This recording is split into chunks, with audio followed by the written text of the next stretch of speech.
पिछले कुछ वीडियोस में हमने इंडक्शन मोटर के सर्किट की बात की, ठीक है। इंडक्शन मोटर के टॉर्क के बारे में बात की है। इंडक्शन मोटर के ऊपर कंडक्ट होने वाले टेस्ट के बारे में बात की है। अब हम कुछ ऐसे टॉपिक पढ़ने वाले हैं जो कि मोटर्स के लिए कॉमन होते हैं, जो कि हमने डीसी मोटर में भी कवर किया था। मोटर के तीन एस्पेक्ट कवर करना बहुत जरूरी है, एक तो स्टार्टिंग, एक स्पीड कंट्रोल और एक ब्रेकिंग। तो इस लेक्चर में हम लोग क्या कवर करने वाले हैं, हम पढ़ेंगे स्टार्टिंग ऑफ इंडक्शन मोटर, ठीक है, कि इंडक्शन मोटर को कैसे स्टार्ट किया जाता है। अब देखो, जब यही टॉपिक हमने सिंक्रोनस के अंदर कवर किया था तो मैंने ये बोला था कि सिंक्रोनस मोटर सेल्फ स्टार्टिंग नहीं होती है। क्यों नहीं होती है? क्योंकि उसमें जब हम लोग करंट अप्लाई करते हैं तो थ्री फेज से बनने वाली रोटेटिंग मैग्नेटिक फील्ड इतना तेज घूमती है कि रोटर उसे कैच नहीं कर पाता। लेकिन यही प्रॉब्लम इंडक्शन मोटर के साथ नहीं होती। इंडक्शन मोटर सेल्फ स्टार्टिंग है। तो क्वेश्चन ये बनता है कि इंडक्शन मोटर में स्टार्टिंग की जरूरत क्या है, या स्टार्टिंग पढ़ें क्यों? क्योंकि ये तो सेल्फ स्टार्टिंग है, इसमें तो ऐसा प्रॉब्लम ही नहीं है कि ये स्टार्ट नहीं हो पाएगी। सिंक्रोनस चालू नहीं हो पा रही थी, इसीलिए स्टार्टिंग मेथड्स हमने डिस्कस किया। तो यहां रीजन अलग हो जाता है। देखो क्या होता है कि एट टाइम ऑफ स्टार्टिंग, जब मोटर को स्टार्ट करने का टाइम होगा तो उस समय पे रोटर की स्पीड जीरो होगी। रोटर की स्पीड जीरो का मतलब है कि स्लिप होगी 1। तो जो मैकेनिकल पावर वाला रेजिस्टेंस है R2 dash 1 by S minus 1, ये बन जाएगा 0 या ये हो जाएगा शॉर्ट, ठीक है। ये रेजिस्टेंस हमारा शॉर्ट सर्किट हो गया। इस वजह से जो इक्विवेलेंट सर्किट है, देखो उसके अंदर क्या होगा,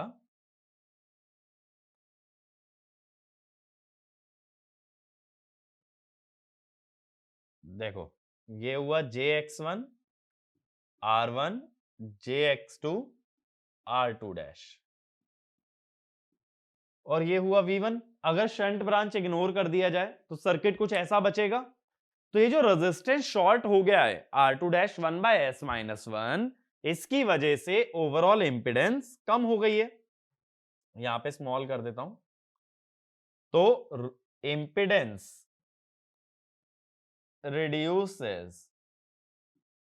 अब भाई अगर इंपिडेंस कम हो चुकी है तो जो करंट होगा ISC, तो ISC इज हाई, यानी सप्लाई से आने वाला करंट स्टेटर के अंदर काफी ज्यादा हो जाएगा at the time of starting, क्योंकि इंपिडेंस हो चुकी है कम। और ये एक प्रॉब्लम थी जो हमने डीसी मोटर में भी टैकल की थी कि स्टार्टिंग के टाइम पे करंट काफी ज्यादा हाई होता है, इसीलिए वहां स्टार्टर डिजाइन करके स्टार्टिंग करंट को कम करने की कोशिश हम लोग कर रहे थे। सेम प्रॉब्लम इंडक्शन मोटर के अंदर भी होती है। तो इसमें लिखना, at the time of starting the current drawn by the motor from the supply is very high, which can damage the motor. So starting techniques are studied in order to reduce the starting current, but at the same time not reduce the starting torque by a large value. Starting torque में ज्यादा decrement नहीं आना चाहिए, पर starting current कम हो जाना चाहिए। ये हमारा ऑब्जेक्टिव है स्टार्टर डिजाइन का। अगला point, for smaller induction motor, bracket में लिख लो less than 5 horsepower, for smaller induction motor the diameter of the shaft is small, so the motor accelerates faster and hence its speed increases rapidly, due to which slip decreases and the impedance increases. Rotor का effective resistance क्या है? R2 dash by S. तो अगर slip कम होने लगेगी तो R2 dash by S बढ़ने लगेगा। तो rotor effective resistance increases and current drawn by the motor reduces. अगर रेजिस्टेंस और इंपीडेंस बढ़ने लगेंगे तो मोटर में आने वाला करंट कम हो जाएगा। और यही हमारा प्रॉब्लम है कि स्टार्टिंग में करंट हाई होता है, तो जो छोटी इंडक्शन मोटर होती है उसके अंदर कोई दिक्कत नहीं आती, वो बहुत तेजी से स्पीड पकड़ती है। अगर तेजी से स्पीड पकड़ेगी तो ऑब्वियसली उसका करंट जल्दी ही कम हो जाएगा। ठीक है, तो इसी में आगे लिख लेना, hence these motors can directly be started at rated voltage. अगला point, for large induction motor the diameter of the shaft is high, due to which these motor accelerate slower and speed slowly increases, due to which large current flows for a longer duration which can damage the motor। ठीक है, तो क्या problem आएगी कि जो ज्यादा current है वो मोटर को डैमेज कर सकता है। स्मॉल इंडक्शन मोटर जल्दी स्पीड पकड़ जाएगी तो हाई करंट कम टाइम के लिए रहेगा। लार्ज इंडक्शन मोटर को स्पीड पकड़ने में टाइम लगेगा तो ज्यादा करंट ज्यादा ड्यूरेशन के लिए फ्लो करेगा। और ये हम बेसिक जानते हैं कि heat produced is equal to I square R into T. तो टाइम जितना ज्यादा रहेगा लार्ज करंट का उतनी ही ज्यादा हीट प्रोड्यूस होगी। अब एक फॉर्मूला मैं पहले ही डिराइव करवा चुका हूं, the ratio of starting torque to full load torque is equal to I starting by I full load square S full load. ऐसा फॉर्मूला पहले देख चुके हैं। ठीक है, इसको और डिटेल में अभी मैं समझाऊंगा जब हम स्टार्टिंग मेथड्स के बारे में बात करेंगे।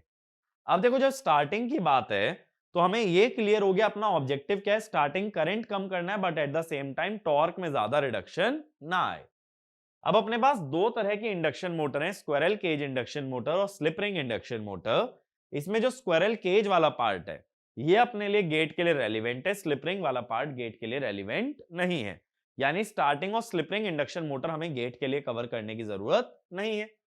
तो सबसे पहले मैं बात कर रहा हूं starting of squirrel cage induction motor.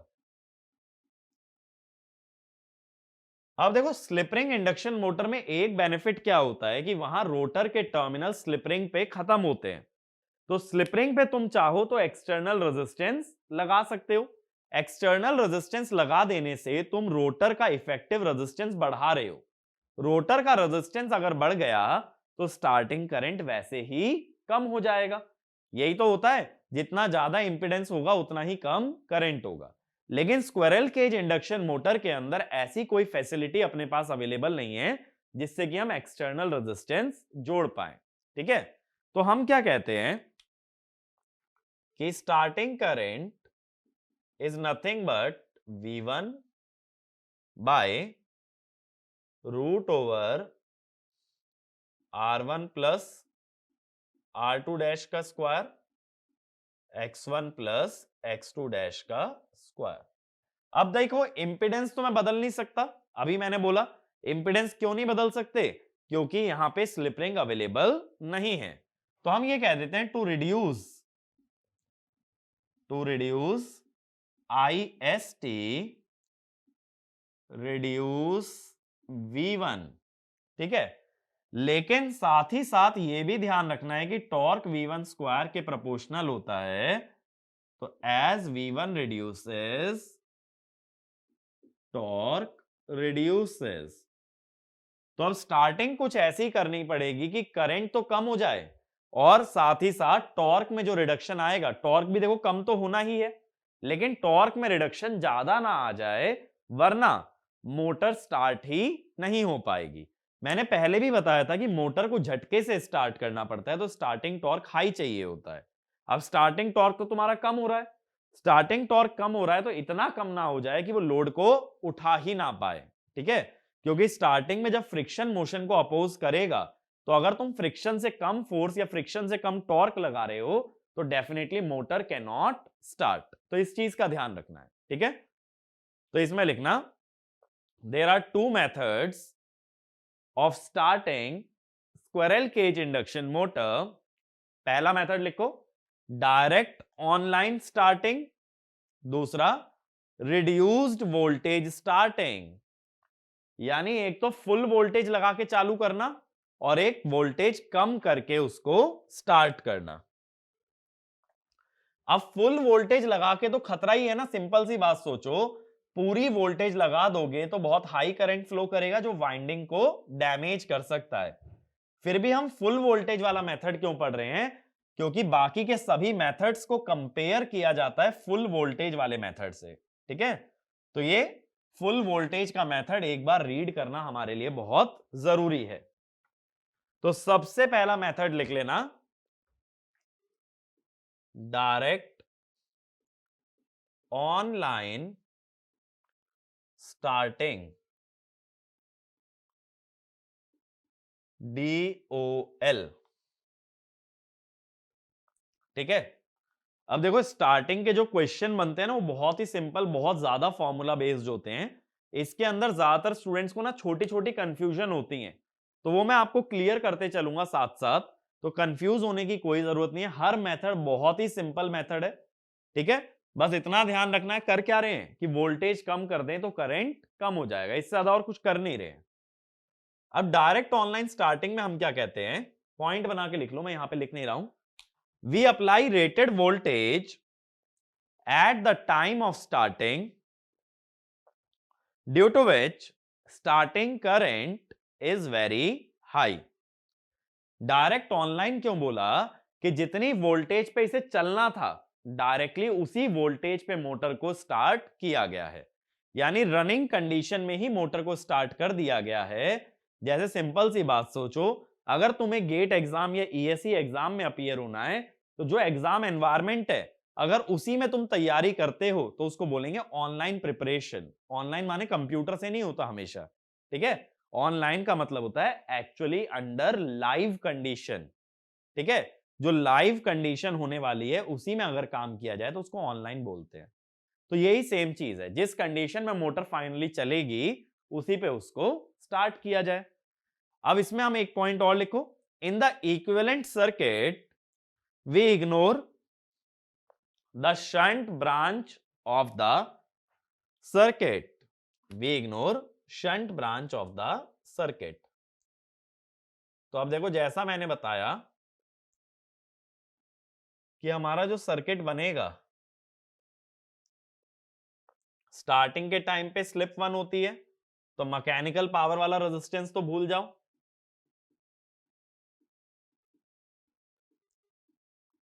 ठीक है? ये V1 है। अब मैं कहता हूं अगर ये V1 रेटेड है, if V1 is equal to V1 rated, तो यहां ये जो स्टार्टिंग करंट है I स्टार्टिंग, इसको हम कहते हैं ISC, यानी शॉर्ट सर्किट करंट,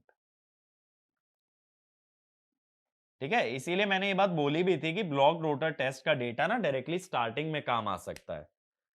तो अब ये ISC कितना होगा देखो, लिखें जरा, V1 upon root over R1 plus R2 dash का square, X1 plus X2 dash का स्क्वायर, यानी V1 बाय ZSC। ZSC का मतलब होता है short circuit impedance, short circuit impedance यानी impedance under short circuit test या ब्लॉक्ड रोटर टेस्ट, इसकी वैल्यू होती है R1 प्लस R2 डैश का square, X1 plus X2 dash का स्क्वायर अंडर रूट। तो ये हमारे पास ISC आ गया। अब बात यह आती है कि स्टार्टिंग टॉर्क और फुल लोड टॉर्क में क्या रिलेशन है। तो देखो क्या होता है, torque equal to air gap power by omega S. अब एयर गैप पावर कितनी होती है, रोटर का current into R2 bye S. तो हम ये कह देते हैं torque is proportional to I2 square by S. तो starting torque upon full load torque, I2 starting over I2 full load square, starting पे स्लिप तो 1 होती है तो S तो 1 आ गया, तो बची कौन सी स्लिप, SFL। अब ये दोनों ही करंट को अगर तुम स्टेटर की तरफ रेफर कर लोगे, अगर दोनों को स्टेटर की तरफ रेफर कर लोगे तो टर्न्स रेशो से करोगे, तो टर्न्स रेशो ऊपर नीचे से कट जाएंगे, तो I starting by I full load square into SFL. अब ये आईएसटी और आईएफएल क्या है? आईएसटी है stator current at starting,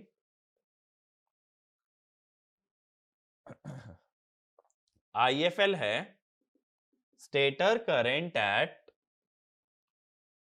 full load. ठीक है, ये है T starting by TFL, I starting by IFL का स्क्वायर इनटू एसएफएल। अब डीओएल मेथड के अंदर, डीओएल मेथड के अंदर स्टार्टिंग पे कितना करंट फ्लो करता है? शॉर्ट सर्किट करंट के बराबर। तो हम डीओएल मेथड में कह देते हैं starting torque by full load torque is ISC by IFL square into SFL, ऐसा हम लोग बोल देते हैं। तो ये हमारा रिलेशन आता है for the case of DOL method. तो ये ध्यान रखना, अगर कभी भी आईएससी का टर्म यूज हो रहा है तो आईएससी कुछ भी नहीं है, अगर रेटेड वोल्टेज पे स्टार्टिंग करोगे तो जो करंट फ्लो करता है that is called as ISC. अगर कम वोल्टेज पे करोगे तो उसको स्टार्टिंग करंट ही बोल देना, फुल वोल्टेज पे करोगे तो शॉर्ट सर्किट करंट। तो फुल वोल्टेज पे आईएससी इसलिए डिफाइन किया है ताकि अगर कंपैरिजन करें तो आईएससी हमारे लिए एक रेफरेंस बन जाएगा। अब दूसरा लिखना reduced voltage starting, reduced voltage starting. अब ये रिजल्ट हमें क्लियर है कि डीओएल मेथड में क्या होने वाला है।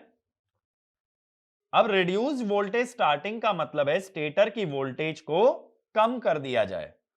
अब वोल्टेज कम करने के कई तरीके होते हैं, तो इसके अंडर फर्स्ट लिखना स्टेटर रेजिस्टेंस और रिएक्टेंस स्टार्टिंग, स्टेटर रेजिस्टेंस और रिएक्टेंस स्टार्टिंग। देखो वोल्टेज कम करने का सिंपलेस्ट तरीका हो सकता है पोटेंशियल डिवीजन। पोटेंशियल डिवीजन दो तरह से कर सकते हो, रेजिस्टेंस या रिएक्टेंस लगा के। ठीक है, लेकिन इनमें प्रेफर रिएक्टेंस को करते हैं क्योंकि रेजिस्टेंस लगाने से लॉसेस बढ़ते हैं और लॉसेस बढ़ने से एफिशिएंसी कम होती है। तो इसमें लिखना in this method supply is connected to the stator by means of potential divider which can be implemented either by the use of resistance or reactance, but reactance is preferred because by the use of resistance losses increase and efficiency reduces। बात clear हुई? अब इसको देखो ऐसे दिखा देते हैं कि हमारा स्टेटर तो 3 फेज होता है ना, तो तीनों फेजेस के लिए एक एक पोटेंशियल डिवाइडर हमने लगा दिया।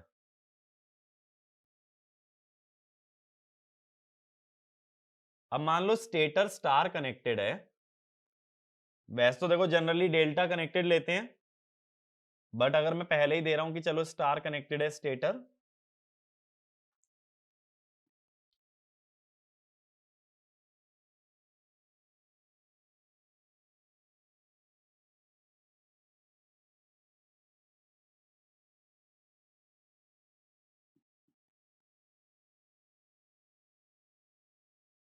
इस तरह से मैंने दे दिया स्टेटर। अब स्टेटर के अंदर रखा होगा रोटर, तो मैं रोटर का सर्किट नहीं बना रहा, रोटर बस मैंने एक सर्कल से दिखा दिया। अब देखो अगर यहां लाइन टू लाइन वोल्टेज है √3V1, यानी V1 क्या है? V1 इज पर फेस वोल्टेज, इसीलिए स्टार कनेक्शन के लिए मैंने लाइन वोल्टेज लिखी है √3V1। तो मैं कहता हूं यहां पहुंचने वाली वोल्टेज पोटेंशियल डिवीजन की वजह से कम ही होगी, तो √3xV1, x is the factor due to potential division. ऐसे सोचो, दो रेजिस्टेंस में अगर पोटेंशियल डिवाइड होता है तो क्या लिखते हो, R2 bye R1 plus R2। वो R2 bye R1 plus R2 को ही मैं X कह रहा हूं। तो पोटेंशियल डिवीजन से जो भी रिडक्शन आता है वो फैक्टर कौन है, X है। तो मैं कहता हूं पर फेज स्टेटर वोल्टेज क्या हो गई होगी, स्टेटर में पर फेज वोल्टेज क्या पहुंचेगी, पर फेज वोल्टेज पहुंचेगी XV1। लाइन वोल्टेज को √3 से डिवाइड कर लिया क्योंकि स्टेटर स्टार कनेक्टेड है। अब पहले जब वोल्टेज पहुंच रही थी V1 तो तुमने कहा था कि V1 बाय ZSC को हम कहते हैं ISC। तो सर्किट अभी भी वही है, सर्किट में कुछ चेंज नहीं आया। बस इस सर्किट में जो सप्लाई वोल्टेज पहले लग रही थी अब उससे कम वोल्टेज हम लोग कनेक्ट कर रहे हैं। ये R1 था, JX1, JX2 डैश और ये R2 डैश। अब वोल्टेज V1 ना लगा के लगा दे रहे हैं XV1। तो मैं कहता हूं अब इसमें करंट कितना फ्लो करेगा, तो I starting will be XV1 over impedance R1 plus R2 dash का square X1 plus X2 dash का स्क्वायर। इतना ही करंट फ्लो करेगा। इसको लिख सकते हो XV1 बाय ZSC, तो X इंटू ISC। तो जो भी करंट फ्लो कर रहा है वो भी कितने रेशो से स्केल हो गया, X के। तो एक पॉइंट ये लिखना, in this method the impedance of the circuit remains same but the supply voltage is scaled by a factor of X, so the starting current is also scaled by the same factor। वो भी X के factor से ही scale हो जाता है। ठीक है, अब अगर ऐसा हो रहा है तो starting torque by full load torque की जब बात करोगे तो ये होता है I starting by IFL square into SFL। तो स्टार्टिंग टॉर्क में अगर तुम करंट की वैल्यू पुट कर दो X इंटू ISC तो स्क्वायर की वजह से बाहर आ जाता है X square ISC by IFL का स्क्वायर SFL। अब देखो DOL मेथड में तो क्या आ रहा था, ISC बाय IFL का स्क्वायर इंटू SFL। अब बाहर एक X का स्क्वायर भी आ गया, तो इसका मतलब क्या हुआ कि torque is scaled by a factor of X square. हम कहते हैं TST is scaled by a factor of X square. और स्टार्टिंग करंट में X आ रहा है तो I starting is scaled by a factor of X। अब देखो ये इस मेथड की प्रॉब्लम हो गई। प्रॉब्लम कैसे हो गई, मैंने बोला था मुझे स्टार्टिंग करंट कम करना है बट एक चीज का ध्यान रखते हुए कि स्टार्टिंग टॉर्क बहुत ज्यादा कम ना हो जाए। अब x तो एक 1 से छोटा ही फैक्टर होगा, ये जो x है दिस इज लेस देन 1। ठीक है, पोटेंशियल डिवीजन वोल्टेज को गिराता है इसीलिए x इज लेस देन 1। अब मान लो जैसे x हो जाए हाफ, तो करंट में तो हाफ का फैक्टर आ रहा है, टॉर्क में हाफ का स्क्वायर यानी कि 1/4। तो करंट अगर 50% रह गया तो टॉर्क रह गया 25%। ये तो काम ही उल्टा हो गया, करंट को रिड्यूस करना था और टॉर्क को बचाना था। यहां तो करंट में रिडक्शन कम आया, टॉर्क में रिडक्शन ज्यादा आ गया। तो ये वाला एक पॉइंट लिखो, the current is reduced by lesser amount as compare to torque which is undesirable because the objective of starting method it is to reduce the starting current without sacrificing the starting torque। तो ये method कायदे से suitable नहीं है। तो reduced voltage के अंदर दूसरा मेथड लिखो, auto transformer starting. Reduced voltage का ही दूसरा तरीका ऑटो ट्रांसफॉर्मर स्टार्टिंग। ठीक है, ऑटो ट्रांसफॉर्मर के टाइम पे मैंने एप्लीकेशन में भी बताया था, it is use to start induction motor.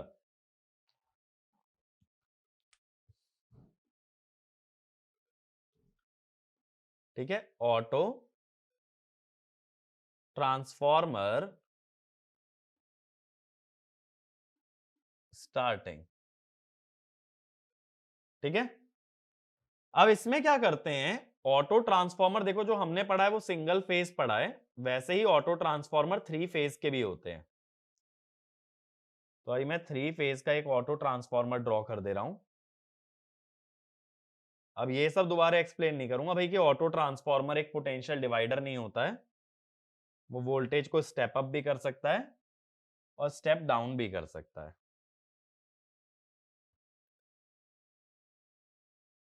यहां पे लगाओगे 3 फेज सप्लाई ट्रांसफॉर्मर की प्राइमरी पे, और सेकेंडरी वाइंडिंग तो टैप करके ही निकाली जाती है ना। सेकेंडरी वाइंडिंग से जुड़ जाएगा इंडक्शन मोटर का स्टेटर।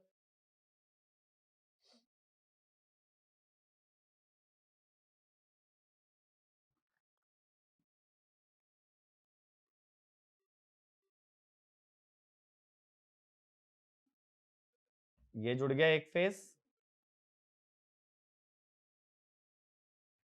ये जुड़ गया दूसरा फेज, तीनों फेज जुड़ गए। अब ये स्टेटर हो गया और यहां हो गया अपना रोटर। ठीक है, अब ये ऑटो ट्रांसफॉर्मर का रेशियो मैं कह देता हूं 1:x। 1:x का रेशियो है।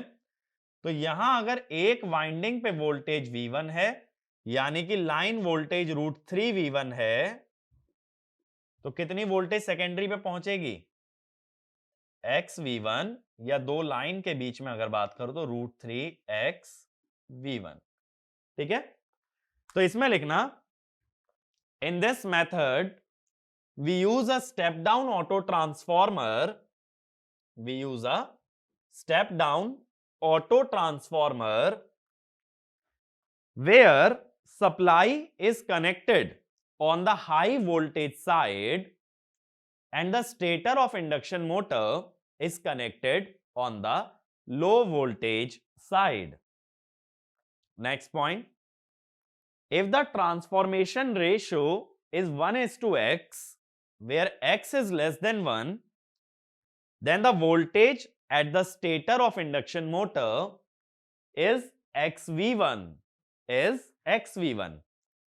अब जैसा अभी देखो मैंने बताया भी था कि वोल्टेज स्केल होने से जो स्टार्टिंग करंट है वो क्या हो जाएगा, इंपेडेंस तो सेम रहती है, ये हो गया x इंटू ISC, ये वाला करंट I स्टार्टिंग, ये x इंटू ISC हो गया। अब ये ऑटो ट्रांसफॉर्मर का जो रेशियो है वो 1:x है, तो अगर मैं ये जानना चाहूं सप्लाई करंट, तो मैं ये जानता हूं जिस रेशियो से वोल्टेज स्केल होती है उसके उल्टे रेशियो से करंट स्केल होता है। तो वोल्टेज अगर प्राइमरी से सेकेंडरी जाते हुए x हुई है, तो क्या कहोगे, I सप्लाई इक्वल टू, उल्टा रेशियो लोगे ना, सप्लाई साइड पे जा रहे हो तो 1/x ना लेके x/1 लोगे, I स्टार्टिंग यानी x² ISC। तो अब यहां से क्या पता चला, सप्लाई से आने वाला करंट हो गया है x² ISC। और टॉर्क की अगर बात करें तो हम ये जानते हैं starting torque by full load torque is I starting by I full load square into S full load. Starting current है x इंटू ISC, तो स्क्वायर की वजह से x² बाहर आ गया, ISC by IFL square into SFL। अब यहां से क्या समझ आया कि देखो टॉर्क के अंदर भी x² का फैक्टर आ रहा है और स्टार्टिंग या सप्लाई करंट के अंदर भी x² का ही फैक्टर आ रहा है। तो मैं कहता हूं I supply is scaled by a factor of x²। ठीक है, और starting torque is scaled by a factor of x square.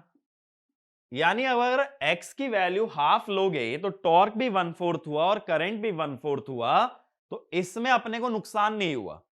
पहले क्या हो रहा था कि करंट हाफ हो जाने से टॉर्क 1/4 हो जा रहा था सीधे सीधे, यानी टॉर्क का रिडक्शन ज्यादा था। अब टॉर्क का रिडक्शन कम ना सही लेकिन करंट के रिडक्शन के बराबर आ रहा है, तो this method is better as compare to stator reactor starting. तो इसमें लिखना, in this method the current drawn by the motor from supply and the torque are both scaled by a factor of x square, so the reduction in torque is equal to the reduction in current, which is better as compared to stator reactor starting। ठीक है, last में ना ये सारे concept में summarise करवा दूंगा, तो इसमें कंफ्यूज होने की जरूरत नहीं है। स्टेटर में जाने वाला करंट x से स्केल हुआ है और सप्लाई से आने वाला x स्क्वायर से। ठीक है, अब तीसरा मेथड लिखो रिड्यूस्ड वोल्टेज स्टार्टिंग का, star delta starter. Star delta starter. अब स्टार डेल्टा स्टार्टर में क्या होता है कि जो स्टेटर की वाइंडिंग है उसका कनेक्शन ही चेंज कर दिया जाता है। कभी तो वो कनेक्शन स्टार में रखते हैं तो कभी वो कनेक्शन डेल्टा में। Star delta starter. इसीलिए ये मेथड कहां यूज किया जाता है, जो कि मोटर डेल्टा कनेक्टेड हो। जो भी मोटर डेल्टा कनेक्टेड है वहीं इस स्टार्टर का यूज किया जा सकता है। तो इसमें लिखना, this method can only be applied to the motor where the stator of the motor is delta connected। अब देखो क्या होता है, जैसे नॉर्मली मोटर मेरी डेल्टा कनेक्टेड है सपोज। ठीक है, ये मोटर नॉर्मली डेल्टा कनेक्टेड है।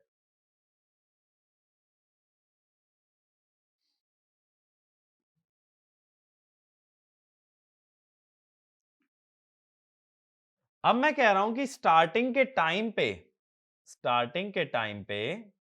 इसको स्टार कनेक्टेड रखना है अपने को। फायदा क्या होगा, सबसे पहला क्वेश्चन ये आता है, ऐसा क्यों करें। अब भाई सीधी सी बात है, जो हेडिंग डलवाई है वही हो रहा होगा, reduce voltage starting.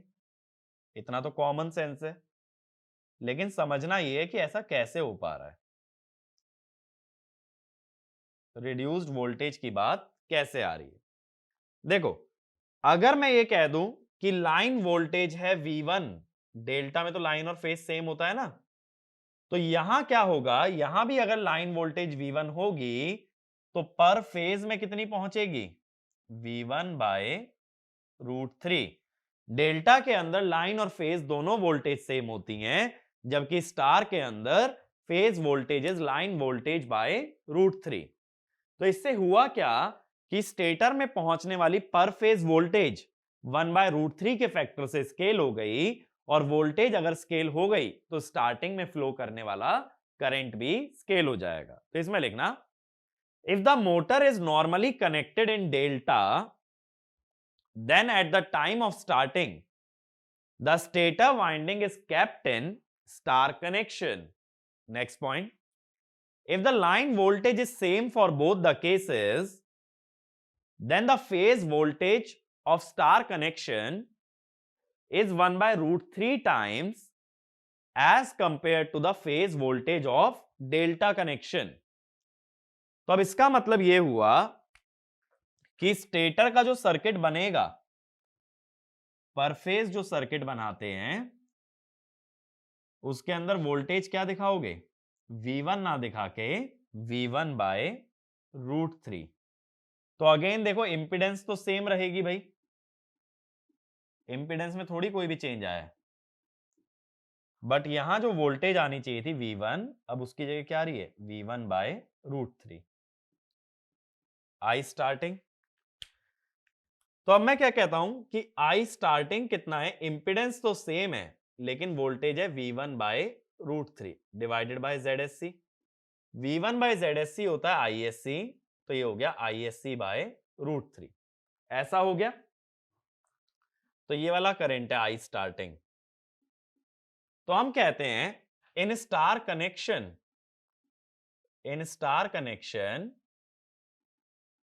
Line current is same as phase current, और वो कितना है ISC/√3, ये होगा। अब इसके बाद अगर स्टार्टिंग टॉर्क की बात करो, T starting by TFL, क्या फॉर्मूला होता है IST/IFL square into SFL। I starting की जगह पुट कर दो ISC/√3, स्क्वायर होने की वजह से √3 बन जाएगा 3। तो देखो DOL मेथड में ISC/IFL का स्क्वायर आ रहा था, यहां उसके साथ एक 1/3 का फैक्टर भी आ रहा है। तो क्या कह सकते हो कि starting current T starting is reduced by a factor of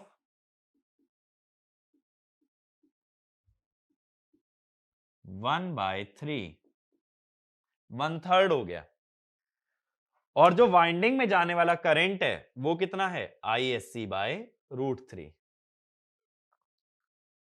अब देखो अगर स्टार्टिंग में डेल्टा कनेक्शन ही होता, if motor is delta connected,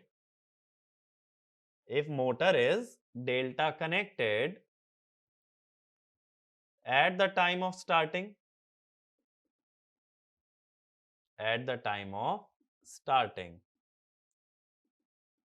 तब क्या होता, तब स्टार्टिंग करंट जो मोटर में जा रहा होता वो होता, सिंपल है, V1 वोल्टेज लगती डेल्टा में, तो ये होता ISC। लेकिन साथ साथ डेल्टा में एक खासियत और होती है कि लाइन करंट होता है √3 टाइम्स फेज करंट। ये IST तो फेज का करंट है, तो ये जाता √3 ISC, आई लाइन डेल्टा। अब अगर आई लाइन स्टार और आई लाइन डेल्टा का रेशो लिया जाए, स्टार का लाइन करंट है ISC/√3, डेल्टा का है √3 ISC, तो ये बनेगा 1/3। तो इसमें एक पॉइंट लिखना, the starting current in star connection from the supply is reduced by a factor of 1/3, which is the same as the factor of reduction for starting torque।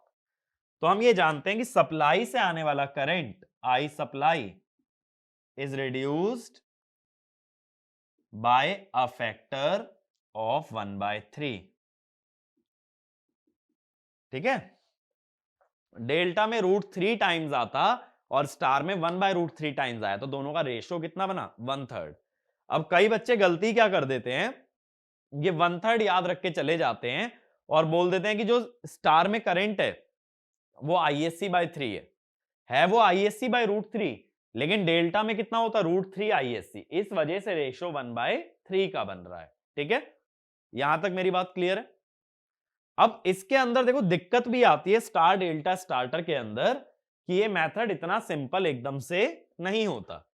क्या होता है, अगर वाइंडिंग को स्टार में रखना है शुरू में और फिर जब मोटर चलने लगे तो उसको डेल्टा में ले जाना है, यानी मोटर के कनेक्शन को चेंज करना है स्टार से डेल्टा जब मोटर हमारी चल रही हो। तो एक तरीका ये हुआ कि वाइंडिंग्स को पूरा डिस्कनेक्ट करके बाद में उसको डेल्टा बना दिया जाए। लेकिन जब वाइंडिंग्स को डिस्कनेक्ट कर दोगे तो स्टेटर का करंट क्या हो जाएगा 0, लेकिन स्टेटर का फ्लक्स एकदम से 0 नहीं हो सकता, because flux can not change instantly. तो होगा क्या कि करंट तो 0 हो गया लेकिन रेसिडुअल फ्लक्स बच जाएगा। अब ये रेसिडुअल फ्लक्स तुम्हारी स्टेटर वाइंडिंग में EMF बनाएगा। अब तुम वापस से वाइंडिंग को किस में जोड़ोगे, डेल्टा में।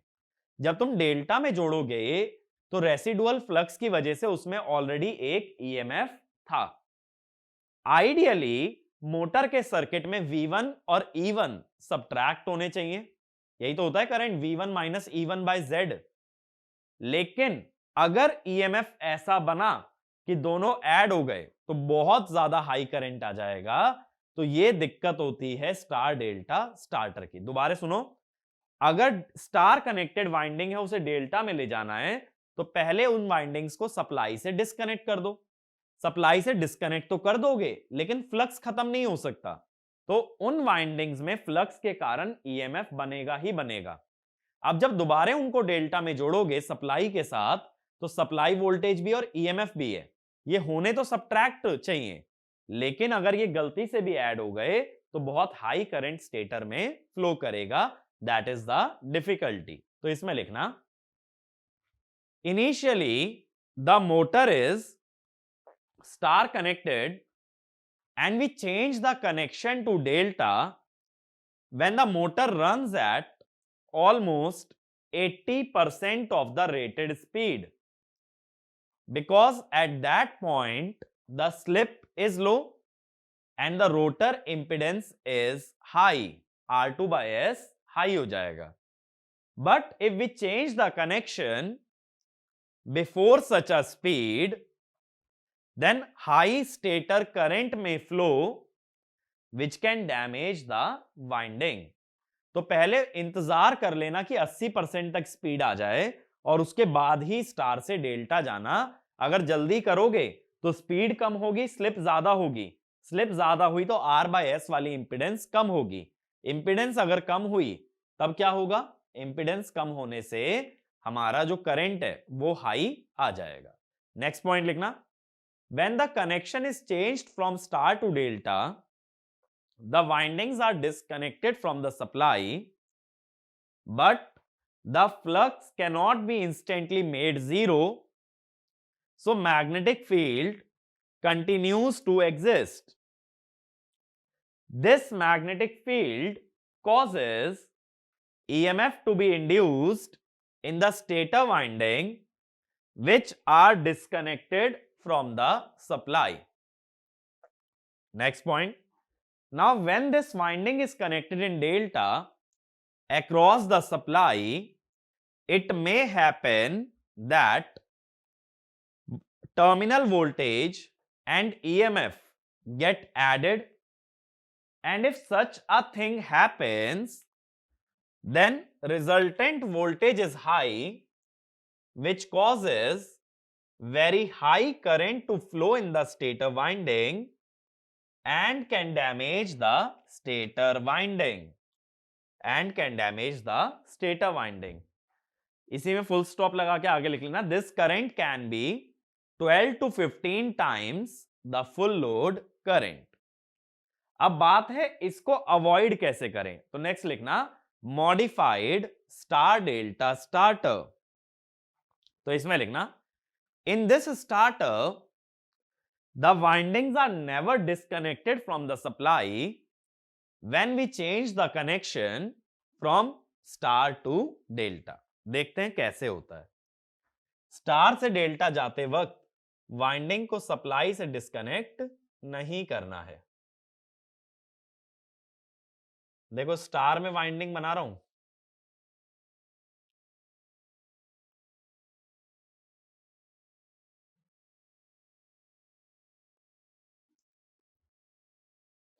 ये स्टार में हो गई। हर वाइंडिंग के या हर फेज के पैरेलल में एक रेजिस्टेंस रहता है।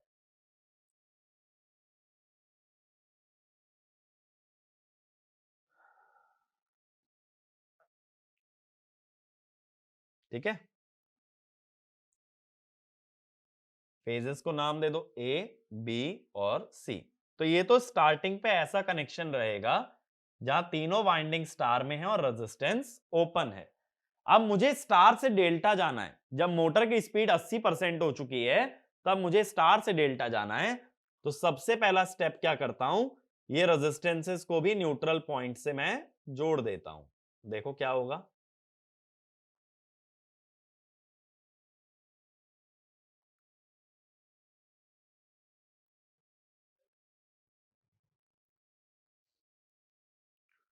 ये रेजिस्टेंसेस को भी मैं न्यूट्रल पॉइंट से जोड़ दे रहा हूं।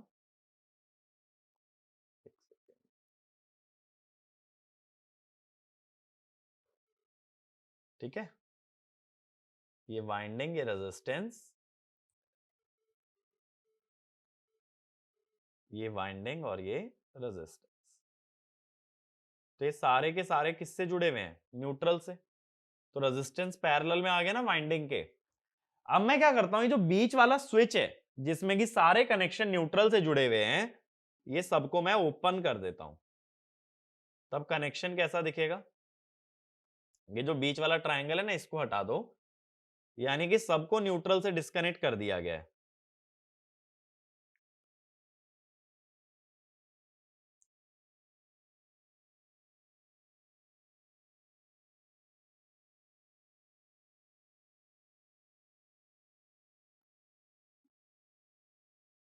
ये सब न्यूट्रल से डिस्कनेक्ट हो गए।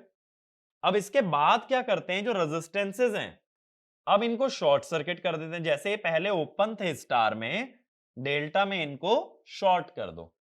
अगर ये रेजिस्टेंसेस को तुम शॉर्ट करोगे तब होगा क्या? अभी देखो ये एक लूप बन रहा है जिसके अंदर 3 वाइंडिंग और 3 रेजिस्टेंस है। तो अगर रेजिस्टेंसेस को शॉर्ट कर दोगे तो लूप में बचेंगी सिर्फ वाइंडिंग। तब क्या होगा? तब देखो ये वाला पॉइंट ले लो, जैसे ए बी सी। अब ए से ये वाइंडिंग बी तक, बी से दूसरी वाइंडिंग सी तक, सी से तीसरी वाइंडिंग ए तक। तो ऐसा हो जाएगा, ए से एक वाइंडिंग बी, बी से एक वाइंडिंग सी, सी से एक वाइंडिंग ए। देखो एक क्लोज लूप पहले ही बन चुका था, बट क्लोज लूप के अंदर तुम्हारे पास 3 रेजिस्टेंस थे और 3 रिएक्टेंस थे या 3 वाइंडिंग थी। अब हमारे पास क्या है, जब रेजिस्टेंसेस को शॉर्ट कर दिया तो सिर्फ वाइंडिंग बची। जब वाइंडिंग एक क्लोज लूप में आ गई तो ये क्या बन गया? डेल्टा। तो इस तरह से स्टार से डेल्टा जाते हैं without disconnecting the winding from the supply. देखो मैंने सप्लाई के टर्मिनल कहीं भी नहीं हटाए थे, वो कनेक्टेड ही थे। ठीक है, तो ये कंसेप्चुअल पर्पस से इंपॉर्टेंट है। ये जो मॉडिफाइड स्टार्टर है इस पे एज सच क्वेश्चन फ्रेम नहीं होगा। अब देखो मैं कुछ कॉन्सेप्ट समराइज करा देता हूं तुम्हारा, कि सारे मेथड के अंदर क्या क्या चीजें याद रखने की हैं। तो समरी करके लिख लेना कि क्या क्या पॉइंट याद रखे जाएंगे। तो मेथड, फिर आई स्टेटर, आई सप्लाई, और फिर T S T by T F L. ठीक है, सबसे पहला मेथड होगा अपना डीओएल मेथड। स्टेटर में करंट जाता है आईएससी, सप्लाई से भी आता है आईएससी, ये होता है आईएससी बाय आईएफएल का स्क्वायर एसएफएल। दूसरा मेथड स्टेटर रिएक्टर, स्टेटर में करंट जाता है एक्स आईएससी, सप्लाई से भी आता है एक्स आईएससी, लेकिन यहां हो जाता है X square ISC by IFL का स्क्वायर इंटू एसएफएल। तीसरा मेथड ऑटो ट्रांसफॉर्मर, तो यहां स्टेटर में करंट जाता है एक्स आईएससी, सप्लाई से आता है एक्स स्क्वायर आईएससी, और ट्रांसफॉर्मर सॉरी टॉर्क का रेशो हो जाता है ऐसा।